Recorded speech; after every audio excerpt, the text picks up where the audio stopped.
أعوذ بالله من الشيطان الرجيم.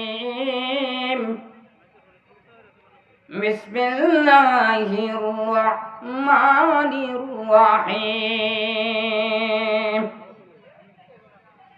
يا أيها الذين آمنوا استعينوا بالصبر والصلاة إن الله مع الصابرين.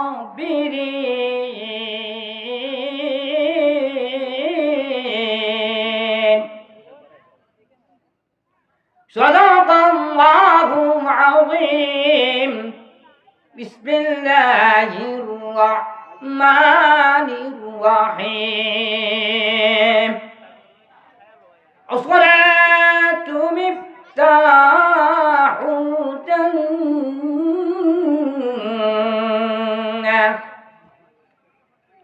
صدق الله العظيم. بسم الله الرحمن الرحيم. إن الله وملائكته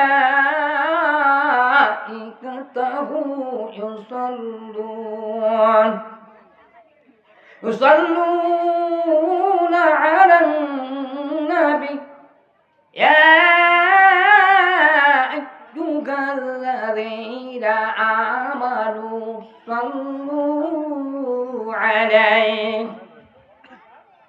صلوا عليه وسلموا تسليما. اللهم صل على سيدنا مولانا محمد وعلى آل سيدنا مولانا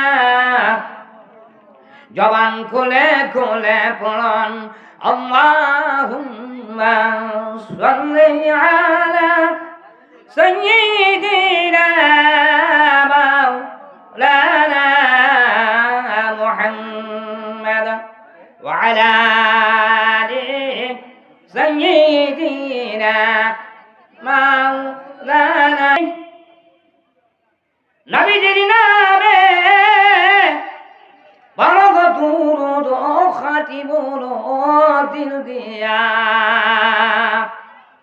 সে দুরুদ শুনিতে পায় গো, সে দুরুদ শুনিতে পায় গো। সাইয়্যিদিনা মাওলানা মুহাম্মদ ওয়া আলা আলি সাইয়্যিদিনা مولانا. اللهم صل على محمد وعلى آل محمد كما صليت على إبراهيم وعلى آل إبراهيم إنك حميد مجيد.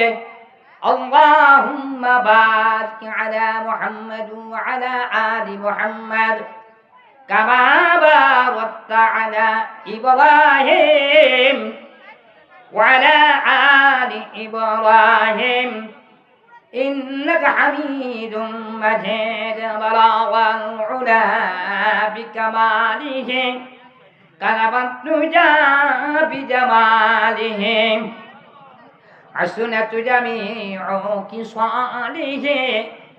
صلوا عليه وآله. أستغفر الله ربي من كل ذنب وأتوب إليه. لا حول ولا قوة إلا بالله العلي العظيم. سبوح قدوس ربنا ورب الملائكة والروح.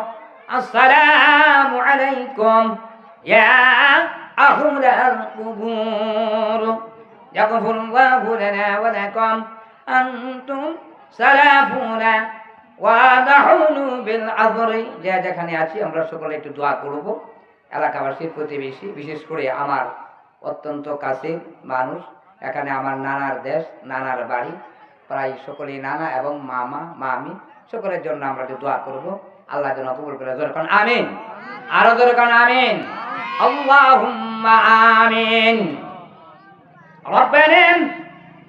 ربنا ظلمنا أنفسنا وإن لم تغفر لنا وترحمنا لنكونن من الخاسرين ربنا آتنا في الدنيا حسنة وفي الآخرة حسنة وقنا عذاب النار وادخلنا الجنة مع الأبرار يا عزيز يا غفار يا رحمن يا رحيم يا رب العالمين الله কতিপয় গুনাহগার বান্দা তোমার সেই দরবারে হাতটুকু বাড়িয়েছি, মেহেরবানি করে জিন্দেগির জীবনের তামাম গুনাহগুলো মাফ করে দাও।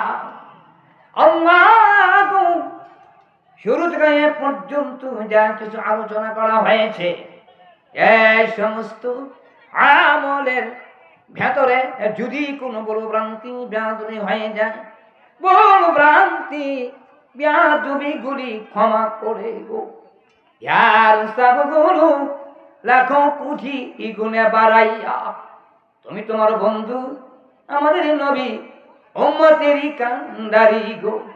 মুহাম্মাদুর রাসূলুল্লাহ সাল্লাল্লাহু আলাইহি ওয়াসাল্লাম এর পাকড় সোনার মদিনা মনওয়ারা পৌঁছায় দাও। আল্লাহ তোমার নাম রহমান রহিম, তোমার নাম গফফার গফুরুর রহিম। وقال ربكم ادعوني أستجب لكم আয়াতগুলিকে জড়িয়ে করে এ মুহূর্তে আমরা যারা তোমার শাহী দরবারে হাতটুকু বাড়িয়েছি, আমাদের সকলেরই জীবনের গুনাহগুলো তুমি মাফ করে দাও। আল্লাহ এ মুহূর্তে আমরা যারা গো তোমার শাহী দরবারে হাতটুকু বাড়িয়েছি, আমাদের সকলেরই জীবিত মৃত মা বাবাকে তুমি মাফ করে দাও। আল্লাহ খাস করে গো আমরা যারা তোমার শাহী দরবারে হাতটুকু বাড়িয়েছি, যাদের প্রাণের মা নাই গো, প্রাণের বাবা নাই, আল্লাহ যেই জায়গায় সে তোমার শাহী দরবারে হাতটুকু বাড়িয়েছি, এখানে আসলে কথা বললে গো আল্লাহ আমার নিজের বাক বিতন্ড মনে হয় বন্ধ হয়ে যাবে। শিশুকালে গো আমার মা কোলে লইয়া এই নানার বাড়িতে এসেছে। আল্লাহ গো আমার নানা মরহুম বান্দারে যাও রহমাতুল্লাহ আলাই দুনিয়ার জমিন ছেড়ে কবরবাসী আমার মা বলেছে বহুবার, অনেকদিন বলেছে বাবা তোমাকে নিয়ে গেলে তোমার নানা করে লইয়া এই গেলে চুম্বন ওই গেলে চুম্বন করেছে, তোমার জন্য প্রাণ করে দোয়া করেছে। আমার মন বলবা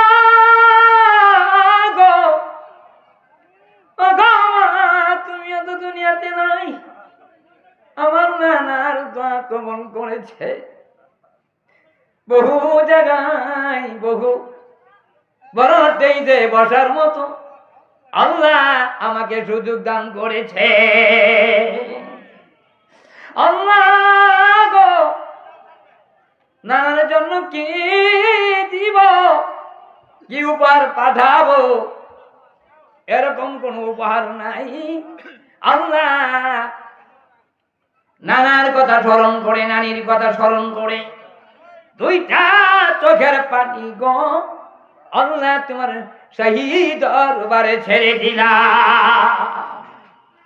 আল্লাহ বান্দারে দাও রহমাতুল্লাহ আলাইহি থেকে শুরু করে আমার যত নানারা রে কবরের জমিনে, নানার বংশের যারা কবরের জমিনে, আল্লাহ গো আমার নানি থেকে শুরু করে যত প্রকারের নানীরা আছে, নানীদের বংশের যারা কবরের জমিনে, আল্লাহ দাদা দাদি, দাদার বংশের যারা, দাদির বংশের যারা কবরের জমিনে, নানা দাদি, আল্লাহ উস্তাদ উস্তাদ যে প্রতিবেশী বন্ধু বান্ধব ছেলে মেয়ে ভাই বোন স্ত্রী স্বামী হলা খালু জেঠা জেঠি চাচা চাচি মামা মামি, আল্লাহ গো আমার যত মামার সাহেব বানরা কবরের জমিনে, আল্লাহ মামিদের মধ্য থেকে যত মামিরা, আল্লাহ মামির বংশের যারা কবরের জমিনে,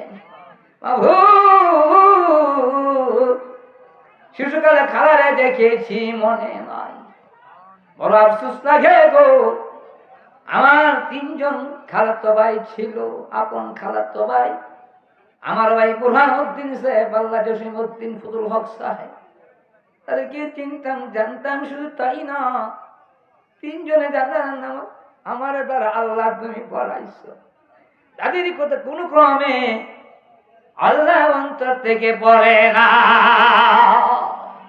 আল্লাহ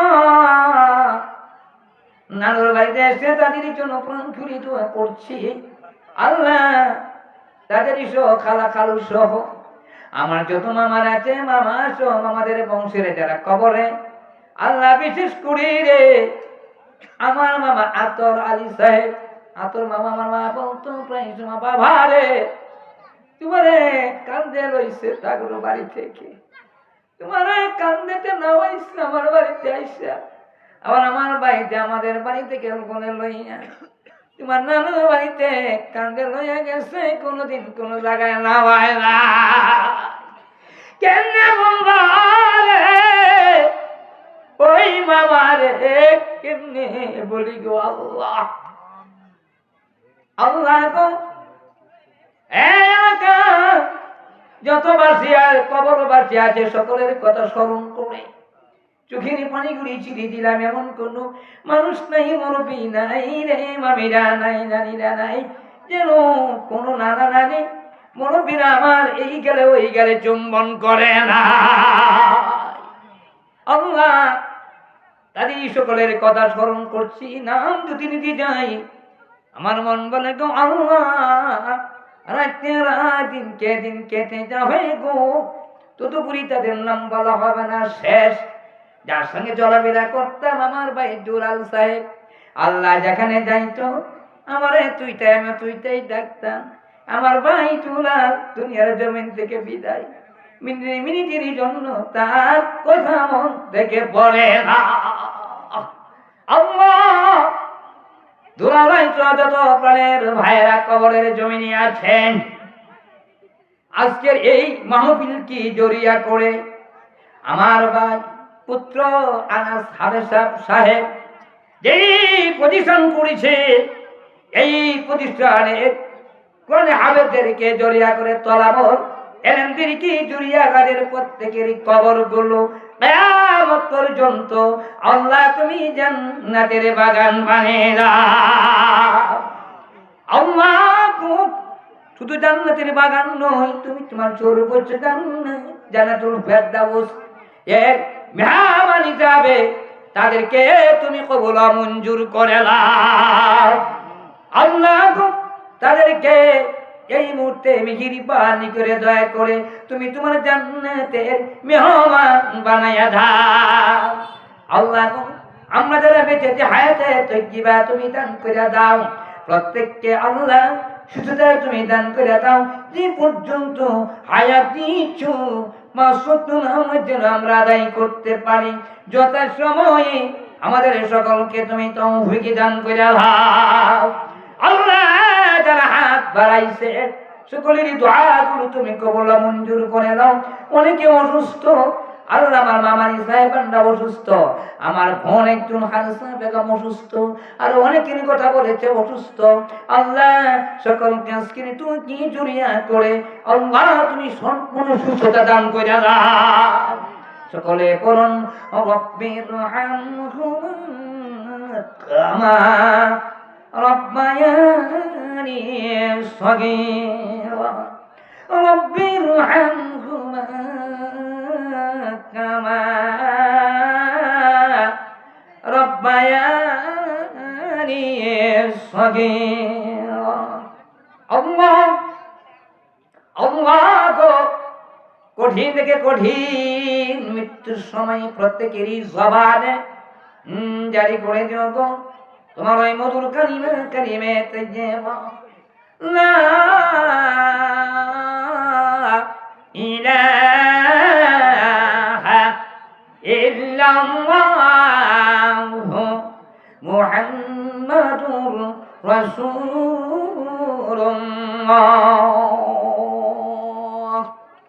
সাল্লাল্লাহু আলাইহি সাল্লাম। শুকরান আলহামদুলিল্লাহ।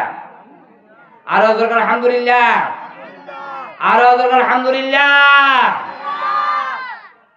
আমি কিন্তু আজকে বক্তা না ভাই সাহেব, মামা সাহেবানরা অনেক ভাই আছে, ভাই সাহেবরা। আমি আমার নানার বাড়ি, আপনারা সবাই আমাকে চিনেন জানেন। খাতো বলে আমার মারে রাখতো দুখানা বাড়ি। আমি আব্দুল হান্নান। কথা ঠিক না ঠিক করে কর, ঠিক না হে? আজকে আলোচনা করবে যত বক্তা সাহেবানরা আসবে, কথা বুঝে আসছে কিনা?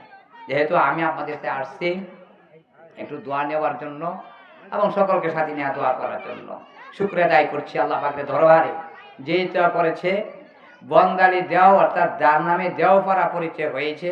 আওয়াজ করে করেন আলহামদুলিল্লাহ। এই তিনি আমার নানা যান। আমার এক এক করে সকল মামা চলে গেছে, উপস্থিত আছেন আমার সদ্য মামা আব্দুল মান্নান সাহেব, আল্লাহ ওনাকে হায়াতে তৈবা দান সুযোগ করেন আমিন। আপনার সামনে অনেক উপস্থিত এই মাদ্রাসার সুপারিনটেন্ডেন্ট সাহেব মনসুর আলম সাহেব এবং এই মাদ্রাসা যিনি করেছেন হাফেজ আনার সাহেব এবং আপনারা অনেক মুরব্বী সাহেবানরা। নাম বলতে অনেক সময়ের দরকার, আমি তো একটা কথা বলি, কত সময় সংকীর্ণ, আমি লম্বা কোনো আলোচনা করবো না, যেহেতু মাদ্রাসা করেছি। আপনারা খুশি না বেজার? জোরে করেন, আরো জোরে করেন, খুশি না বেজার? জোরে করেন আল্লাহু আকবার, লিল্লাহি তাকবীর।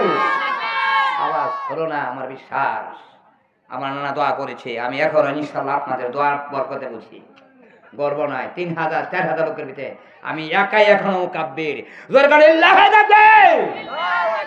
কেউ লাগে না, কোনো মাইক লাগে না এখন ইনশাআল্লাহ। দোয়া করেছে আল্লাহ, দোয়া কবুল করেছে। জোরে করেন আলহামদুলিল্লাহ। আমি বিশ্বাস করি দেওয়া পারা প্রত্যেকটি মানুষই দেওয়ার মতো ক্ষমতা রাখে। জোরে করেন আল্লাহু আকবার। বিসমিল্লাহির রহমানির রহিম।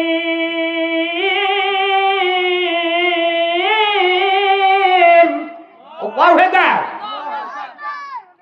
আর-রহমানু আল্লামাল কুরআন।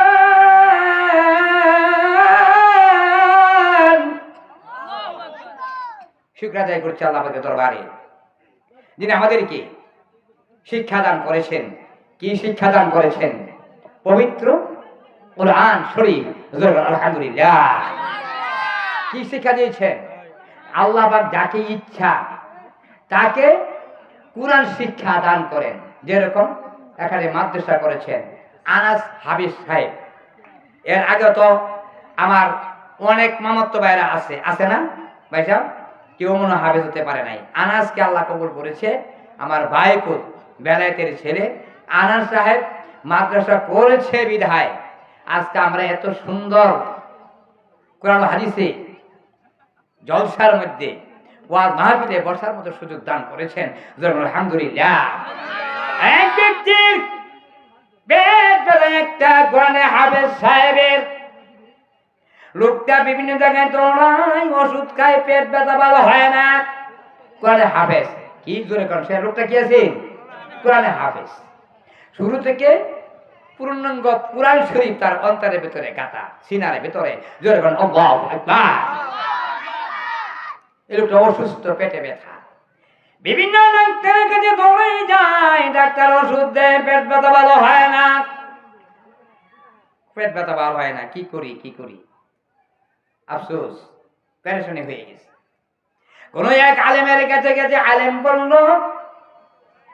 তোমার পেট ব্যথা ভালো হয় নাই, অমুক জায়গার মধ্যে করে হাফেজ আলেম মাওলানা সাহেব শোয়া অবস্থায়, অর্থাৎ দুনিয়া থেকে বিদায়, কবরে, তার কবরের পাশে যাইয়া পবিত্র কোরআন পড়ে রে তুমি দোয়া করে দেখো তোমার পেটের ব্যথা ভালো হয় কি না। আমার বিশ্বাস, আমার ধারণা, ওইখানে যাইয়া যদি তুমি পবিত্র কোরআন শরীফ তেলাওয়াত করো এবং দোয়া করো, হয়তো পারে রে তোমার এই পেটের ব্যথা ভালো হয়ে যেতে পারে। জোরে বলুন সুবহানাল্লাহ। ছেলেটা বিশ্বাস করেছে, ইয়াকিন করেছে। কি করেছে? ইয়াকিন, বিশ্বাস। পূর্ণাঙ্গ বিশ্বাস করতে হবে। দড়ি মাছ না সই পানি, এই বিশ্বাসে কাজ হইতো না। মাছ ধরবার গেছেন, পানি ধরতে হবে না? ধরতে হবে না? পানি ধরতে হবে না? মাছ ধরতে গেলে পানি আমার আপনার ধরতেই হবে, না হয়তো মাছ ধরা যাবে না। তদুপরি ওইখানে দেখ পবিত্র কোরআন শরীফ শুরু থেকে শেষ পর্যন্ত তেলাওয়াত করেছে, দোয়া করেছে, আল্লাহ গো আমি হাফেজ মাওলানা ওলি সাহেব তোমার ওলির কবরের পাশে দাঁড়াইয়া কোরআন করে দোয়া করেছি, আমাকে তুমি মাফ করে দাও। দোয়া শেষ করেছে, পেটের ব্যথা বাড়ছে। হ্যাঁ, ঘটনা কি? পেট যে পরিমাণ ব্যথা ছিল তার চেয়ে আবার বাড়ছে, বৃদ্ধি পেয়ে গেছে। আবার শুরুতে শেষ পর্যন্ত তেলাওয়াত করেছে, আবার দোয়া করেছি, আল্লাহ গো পবিত্র কোরআন শরীফ তোমার ওলির কবরের পাশে সে দাঁড়াইয়া তেলাওয়াত করলেন, এই উসিলায় পড়ে গো আমার পেট ব্যথা ভালো করে দাও। পেট ব্যথা বাড়ছে।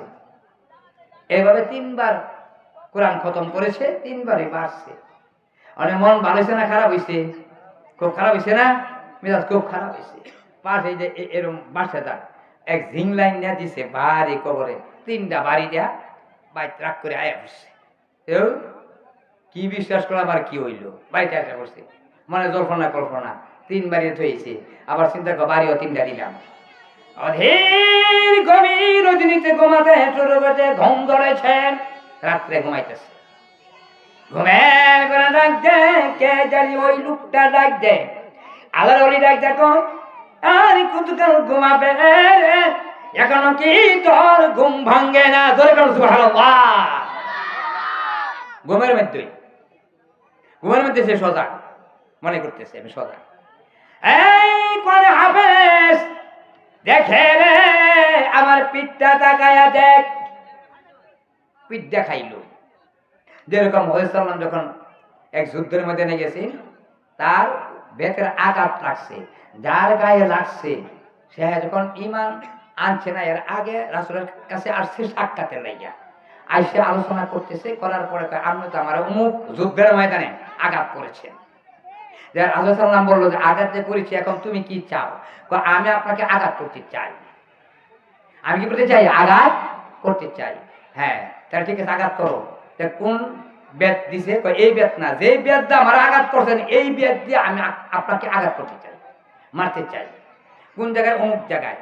যে আমাকে যখন আঘাত করছিলেন, আমার শরীরের মধ্যে, হাদিস শরীফের কথা, রাসূলের কথা, তখন শরীরের মধ্যে কাপড় ছিল না, আমার কাপড় খুঁজতে হবে। জোরে করে সুবহানাল্লাহ। সাহাবীরা কিরম বুঝাছেন? তোমার চোখ এরকম বড় বড়, কয় যে এটা কি করতাম? রাসূল হুকুম না দিতে পারবে না? রাসূল তো হুকুম দিতে হবে। তার তো শরীর গরম হয়ে গেছে গা। কয় কি রে, আমার নবী রে, সে আঘাত করবে আবার কাপড় খুললে ওই বেদ দিয়া।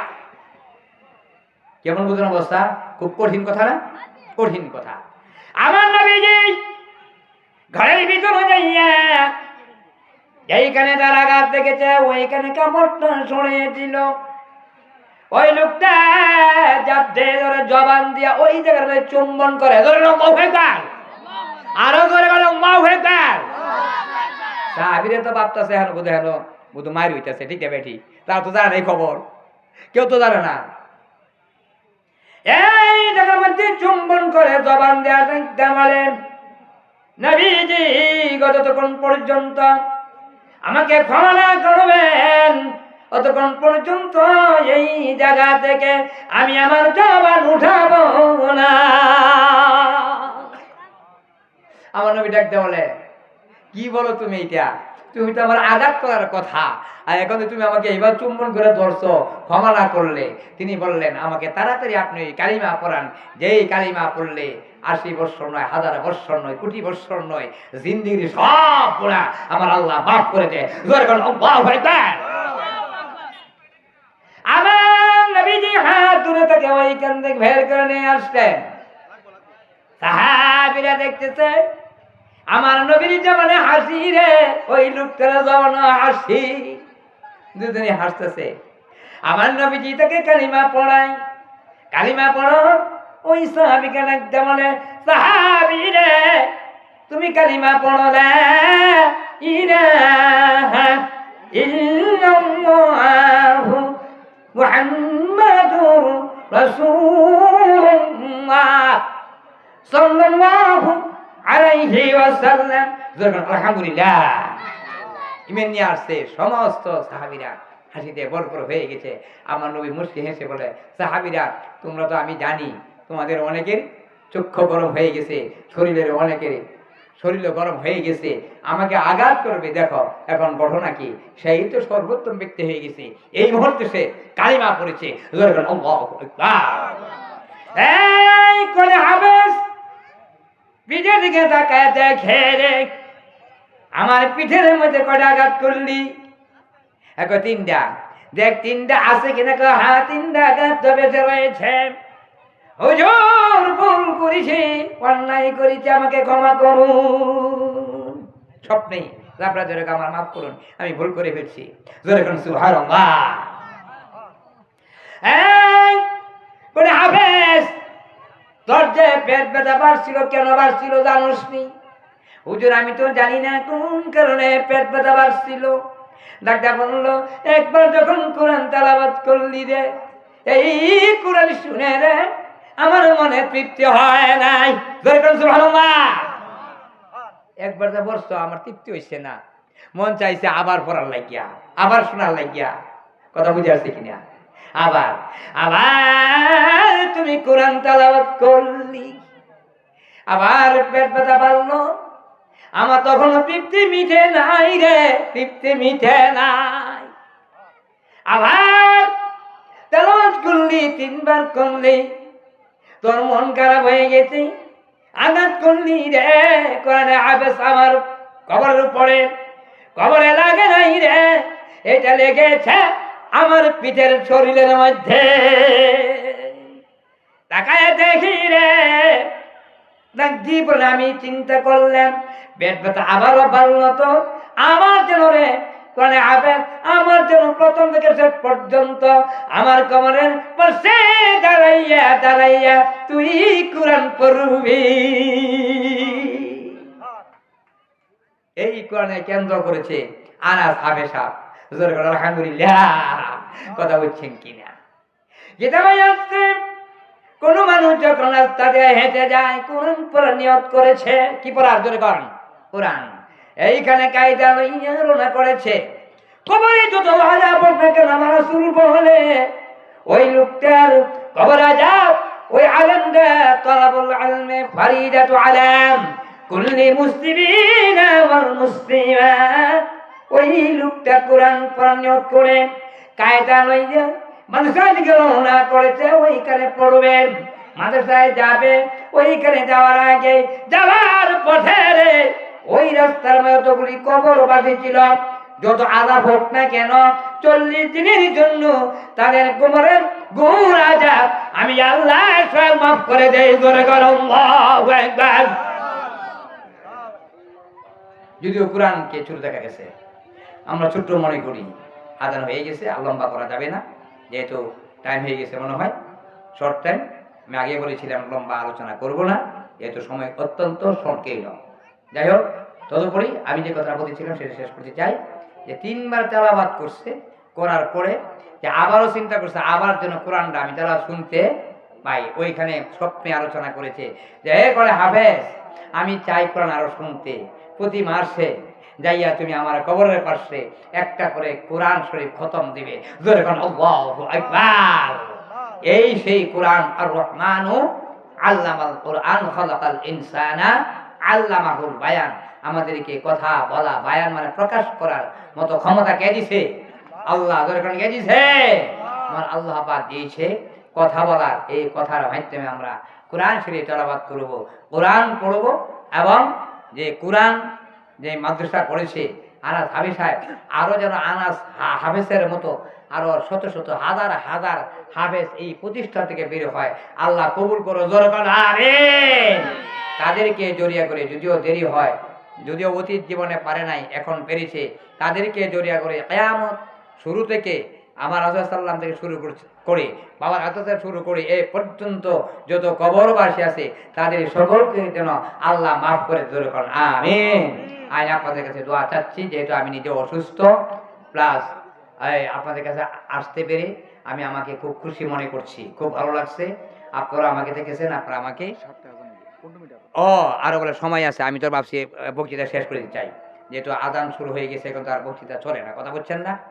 আচ্ছা, তাহলে 7টা আজান হবে, অন্য অন্য জায়গায় 7:45, আমারও না, আমি 7:45 আজান দিয়ে দিই, 7টা নামাজ পড়ে দেয়। মুরব্বীরা কষ্ট পায়, কথা বলছেন না? 2-3 কাতার লোক হয়, পরে কই দেরি করে নামাজ পড়লে মুরব্বীরা কষ্ট পায়। নামাজের আমার আলিয়া সাল্লাম বলেছেন 3 কাজে দেরি করবে না। কোন কাজে? কয় জোরে কোন কয় কাজে? আরো জোরে কোন কোন কয় কাজে? 3 কাজে দেরি করা যাবে না। তার মধ্যে নাম্বার 3 এটাই সমান, 1 2 3 আমরা সিরিয়াল পালাই, কিন্তু নাম্বার 3টাই সমান। রাসূলের কথা তো কোনোটা দাম কম না, একটু দাম কম না। আয়ালি দেরি করা যাবে না, নামাজের সময় হবে রে, সঙ্গে সঙ্গে আল্লাহু আকবার বলে নামাজে দাঁড়িয়ে যাবেন। জোরে করে আল্লাহু আকবার। কোথায় দাঁড়িয়ে যাবে? নামাজে। আরো জোরে করে কোথায়? নামাজ। শুধু নামাজের কথা কেন বলেন? নামাজের কথা এই জন্য বলা হয়, খারাপি কাজ থেকে বেঁচে থাকার জন্য। যেমন ওই যে বিদেশেরা অস্ত্র বানাইছে, আমার দেশে অস্ত্র আছে, সেনাবাহিনীর কাছে আছে, এটা সরকারি ভাবে। আমার কাছে, আপনার কাছে এটা বৈধ না। কেননা আপনার লাগে রাগ উঠলে আমি গুলি করে আপনার মাইরা লাইয়াম, আমরা আমার মাইরা লাই ভাই, এই লিগে আমার আপনার কাছে গুলি দেওয়া হবে না, দেওয়া যাবে না, আইনের বিধান নাই। কথা পরিষ্কার বুঝতেছেন? এই জন্য তাদের কাছে থাকবে, যত রাগ করুক না কেন, তারা যদি রাগও করে তা ততপরি গুলি চালানো তাদের আইনে নাই। আপনারা জানেন, স্বৈর শাসক যখন যাওয়ার পথে এর আগে কিছু গুলি করছেন, বিশ্বে জবাব দেওয়া লাগছে। এটা ক্যান্টনমেন্টে একটা সেমিনার গেছে, ওইখানে বলেছে যে যদিও এই প্রধান বলেছে, সেনাবাহিনী প্রধান বলেছে, যদি শিক্ষা ফিক্ষা কোনো লাগে থাকে তাহলে এটা আমি ঠিক করি নাই, এটা আমার ভুল হয়েছে। কথা বুঝছেন কিনা? রাইন্দা বলে সেমিনারটা কয়েক রাষ্ট্রের দূতাবাস এখানে ছিল। যাই হোক, আমি সেদিকে যাচ্ছি না। তদুপরি আজানের সাথে সাথে কি করতে হবে? সালাতকে কায়েম করতে হবে। সালাত হলো আপনার খারাপি কাজ থেকে বেঁচে থাকা, অন্যায় থেকে বেঁচে থাকার সবচেয়ে বড় অস্ত্র। এটা হলো সালাত, মানে নামাজ। জোরে কোন আল্লাহু আকবার। আল্লাহ সবচেয়ে কি বড়? জোরে কোন আল্লাহু আকবার। মানে কি? আল্লাহ সবচেয়ে বড়, আল্লাহ চেয়ে আর বড় কেউ নাই। যেরকম আল্লাহু আকবার, নামাজে গেলে কি বলি? তাকবীরে তাহরিমা আল্লাহু আকবার। রুকুতে যায় কি করি? আল্লাহু আকবার। সেজদা দেওয়ার সময় কি বলি? আল্লাহু আকবার। তোমার মন চায় না আল্লাহরে দেখার লাগিয়া? জোরে কোন সুবহানাল্লাহ। এতবার আল্লাহকে ডাকেন, বারংবার, দিনে মেতে 5 বার, অনেকবার আল্লাহকে আমরা স্মরণ করছি, আল্লাহু আকবার। আগে পরে নাই করি, কমপক্ষে নামাজে গেলে। এখন যদি আমি এই নামাজে আজকে আসছি, আপনাদের এখানে আসছি, এখন যদি আমি নামাজে দাঁড়াইলাম, আমার ইমামতি করবার দিল, আমি গেলাম সামি আল্লাহু লিমান হামিদা কই হায়রা তাহরিমা বানলাম, আমি তো সারা বছর তো আমাকে ইমাম সাহেব আল্লাহু আকবার কই বানছি, আমি আজকে একটু ব্যতিক্রম করলাম। আচ্ছা ভাই সাহেব কি কইব? সবাই মামা সাহেব তারা কি কইব? ঘটনা কি? হুজুর কি পাগল হয়ে গেল কি না? আলে মানুষ ওইখান আসলো, সাহেব আল্লাহ ফুলে মানে তাকবীর বানছে। আমি যদি কই না, আমি সারা বছর এই তাকবীরে যে আপনারা বানছেন, আমি একটু আজকে ব্যতিক্রম করতে চাই, এটা হবে না। কারণ বিধান কার? আরো জোরে কোন বিধান কার? আরো জোরে কোন বিধান কার? আল্লাহর বিধান। জোরে কোন আল্লাহু আকবার। এইটা হবে না, এটা আল্লাহর বিধান। যেরকম মানুষ বায়ু বের হলে ওযু করতে হবে পিছন দিক দিয়া, অনেকে এটা যুক্তি ধরেছে যে বায়ু যেটা বেরিয়েছে সেটা ধুইয়া দেন, আবার ওজু করতাম কি লিগা, এই ওজু করতাম কি লিগা, না পানি আর পাও ধুতো করা দরকার কি, শীতের মধ্যে যে বায়ু বেরিয়েছে এনি ধুইয়া দেন। যুক্তি খাড়া করছে বেদর্মীরা, কথা বুঝেন কিছু, এটা খাড়া করছে কেডা? বেদর্মী। হেন যাইতাম কিছু আমার দেশে কিছু আছে এরকম এই বন্ড ফিরসা আছে না বর্তমানে তাগর দলে, হেরা কইছে কথা তো ঠিকই কইছে, তাহলে পুরাটা দই কামনা এই হে দেবে কইছে এই বা ওই কথা ঠিকই কইছে, কারণ জেন্দা বায়ু বেরিয়েছে হেনি দইয়াম আর তোর শীতের মধ্যে দরকারটা কি, কথা বলছেন কি না? আমার আল্লাহ কয় না না এইটার বিধান হলো এইটা, আলহামদুলিল্লাহ বিধান কার? আল্লাহর বিধান লঙ্ঘন করা যাবে না।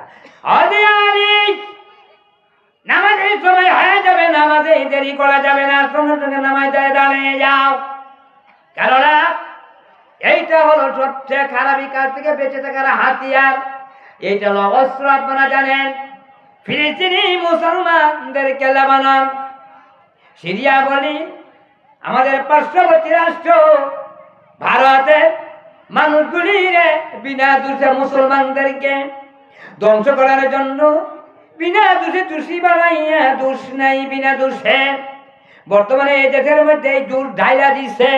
কয়েকজনকে ইসকনে পার্টি বাড়িয়েছে, আপনারা শুনছেন, সারা দেশের মধ্যে আমরা মিছিল মিটিং করেছি, এদেরকে কি করা হোক, নিষিদ্ধ ঘোষণা করা হোক।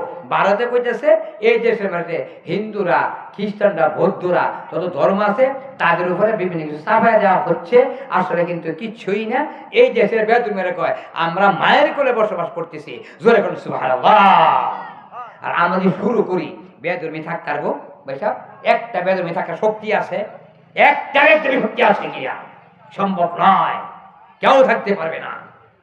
কিছু কাজ আছে যেগুলি আমরা দূরে সরিয়ে থাকবো, সেটা হলো তারা আমাদের হাত থেকে নিরাপদে থাকবে, এই যে ইসলামী বিধান। কিন্তু তারা ঢুল বাজাইবো আর হেনকে আমরা পাহারা দিব, এইটা করা যাবে না, এটাকে খেয়াল রাখতে হবে। হেন পূজা বানাইয়া ঢুল বাজাইবো আর আমরা পাহারা দেন, এটা সম্ভব নয়। এটা কি না যায় হারাম, হারাম কাজ থেকে আমরা তার হারাম করব আর আমরা নিরাপদে থাও, এটা সম্ভব না, এদিকে খেয়াল রাখবেন। যাই হোক, আমি সেদিকে যাচ্ছি না। আমি বলতেছিলাম কোন হাবেজ বলল কোরআন তৃপ্তি মিঠে নাই রে, কোন হাবেজ কথা দে রে, প্রতি মাসে যাইয়ে আমার কবরে মাসে কোরআন তেলাওয়াত করবি কিনা রে, কথা দিল আমি প্রতি মাসে যাইয়ে আপনার কবরের পাশে কোরআন খতম করব, কেননা কবর যাইয়া কোরআন তেলাওয়াতের তৃপ্তি মিঠে নাই। এই যুবকের ঘুম ভেঙেছে, ঘুম ভাঙ্গার পরে দেখে পেটের ব্যথা নেই, আগে যেরকম ছিল তার চাইতে হাজার লক্ষ কোটি গুণে যুবক সম্পূর্ণ সুস্থতা হয়ে গেছে, জোরে গরম। যাই হোক, এখন সময় শেষ হয়ে গেছে, বিদায় আমি আর লম্বা আলোচনা করবো না। নামাজ কায়েম করবেন, কেন করবেন? খারাপ এই কাজ থেকে বেঁচে থাকার সবচেয়ে বড় অস্ত্র হলো নামাজ। নামাজ পড়ি, অন্যায় করি, দুইটা এক হতে পারে না, যেরকম দুইটা এক হতে পারে না। হালালকে হালাল, হারামকে হারাম, দুইটাকে পৃথক করতে হবে। কোনোদিন দুইটাকে এক এক হিসাবে গ্রহণ করা যাবে না। সে খাইতেছে এইটা, সে লাগান্না খাইতেছে, অন্য লাগান্না বাড়িছে, আবার জানি কি বাড়িছে, নানান কিছু কথা কইয়া এইগুলি করতেছে, যে হ্যাঁ খাইতেছে আমিও খাইব, সম্ভব না। সে খাই দীক্ষা, একটা আলেমে খাইব দীক্ষা, তাতে এটা হালাল হবে না, কোনোভাবে সম্ভব না। যাই হোক, আল্লাহ তাবারক ওয়া তাআলা আমাদের সকলকে যেন এই প্রতিষ্ঠান করেছে হাফেজ আনাস সাহেব, ওনার দিকে আমরা লক্ষ্য রাখতে পারি। এই কোরআনের মাদ্রাসা যেন কিয়ামত পর্যন্ত টিকে থাকে, এবং এই এলাকা এই এলাকা থেকে শুরু করে সারা বাংলাদেশের সকল নরনারী মুসলমান যেন এই মাদ্রাসাকে জড়িয়া করে সকলকে যেন আল্লাহ পাক নাজাতের জড়িয়া, নাজাতের ফয়সালা করে দেয়। সকলে বলুন আমিন। আমি কথা না বাড়িয়ে আপনাদের কাছে দোয়া চাচ্ছি এবং আমি আপনাদের কাছে আপনাদের জন্য দোয়া করছি, এই বলে আমি আমার সংক্ষিপ্ত কথা শেষ করছি। ওমা আলাইনা ইল্লাল বালাগ। আসসালামু আলাইকুম ওয়া রাহমাতুল্লাহি ওয়া বারাকাতুহু। আলহামদুলিল্লাহ, হযরত অত্যন্ত গুরুত্বপূর্ণ আলোচনা করতেছিলেন। সময়ের সংক্ষিপ্তর জন্য হযরতকে আমরা পরিপূর্ণ সময় দিতে পারি নাই, তাই হযরতের কাছে আমরা ক্ষমা চাচ্ছি। আমরা শুকরিয়া জ্ঞাপন করি আমাদের আমন্ত্রিত মেহমান হযরত মাওলানা আনোয়ার হোসেন জাফরি নরসিংদী আমাদের মাদ্রাসায় অবস্থান করছেন। আমরা আরো শুকরিয়া জ্ঞাপন করি আমাদের মাহফিলের সম্মানীয় সভাপতি আমাদের মাঝে উপস্থিত আছেন।